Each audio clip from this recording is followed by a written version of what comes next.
Bonjour à toutes et à tous et bienvenue pour cette vidéo. Alors dans cette vidéo, ça va être un peu comme un style de question-réponse parce que plusieurs fois durant la semaine passée et puis même les semaines avant, parce que c'est une question assez régulière et fréquente qui se pose. Donc ça va être c'est la question de quand mon bracelet est cassé, pourquoi et est-ce qu'il faut le réparer? Alors je vais répondre d'une manière assez claire assez claire et précise comme j'ai l'habitude de le faire. Donc il y a plusieurs types de possibilités pour que le bracelet casse. Alors ici, donc le principe, on va revenir au principe global de la boutique. Donc c'est-à-dire que chaque pierre possède sa vibration. Vibration qui va venir soit absorber une énergie qu'on a en trop au niveau du corps, en partant du principe que tout est vibration, soit c'est cette pierre qui va nous apporter ce qu'on a besoin et cette énergie dont on a en carence. Après, donc, il y a un lien qui se fait avec les chakras, avec les centres énergétiques, pour venir équilibrer et recréer de l'harmonie au niveau du corps. Parce que l'objectif premier d'une pierre ou de l'énergie en général, c'est de recréer l'harmonie. Et à partir de cette harmonie, on va voir un peu où on en est dans notre vie, ce qu'on a besoin de travailler, de développer, de ralentir, et ainsi de suite. Donc, la question cruciale, mon bracelet s'est cassé, est-ce que c'est quelqu'un qui m'a jeté un sort? Est-ce que c'est mon énergie qui est polluée? Est-ce que, voilà, je passe à des dizaines, des centaines de questions différentes qui peuvent se poser. Donc, la première, sur un plan purement mécanique, à savoir, donc c'est qu'à 90%, les bracelets sont faits à base d'un fil élastique qui peut s'user de manière naturelle, ça reste très rare, ou sinon, sur un plan purement mécanique, donc si jamais le bracelet n'est pas à la bonne taille, d'où l'intérêt de venir chez un spécialiste pour son bracelet. Donc si jamais le bracelet est trop serré, vous pouvez, avec le frottement, commencer à couper un peu l'élastique. Et le deuxième point, si jamais le bracelet est trop grand, vous pouvez le perdre, le passer le poignet, et ainsi de suite.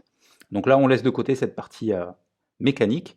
Et après, la deuxième chose, donc sur un plan plus énergétique cette fois, donc une fois que la pierre a fait son boulot, on peut prendre l'exemple d'un quartz rose ou d'une améthyste qui va perdre sa couleur, qui va devenir vraiment terne, vraiment pâle, ou comme une malachite ou d'autres pierres, sachant que chaque personne, chaque individu, on est tous différents, on a tous une vibration différente, donc au même titre que pour de l'argent, du cuivre ou du métal, certains vont être allergiques, d'autres ça va passer tout seul.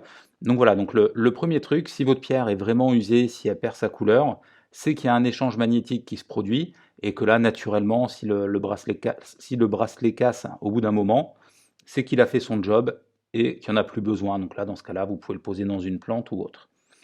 Après, la deuxième chose, la deuxième possibilité, si vous vous intéressez à l'énergétique, c'est peut-être simplement d'utiliser votre pendule et de vous demander, voilà, est-ce que ce bracelet, est-ce que ce collier, c'est bon pour moi de le faire réparer? Parce que ça peut être, là je parlais sur le principe du bracelet qui se casse, mais ça peut être aussi un pendentif qu'on va faire tomber, qu'on va ébrécher.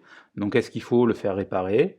Est-ce qu'il faut le garder en souvenir comme ça en se disant, bah voilà, là il s'est passé quelque chose, je le comprends.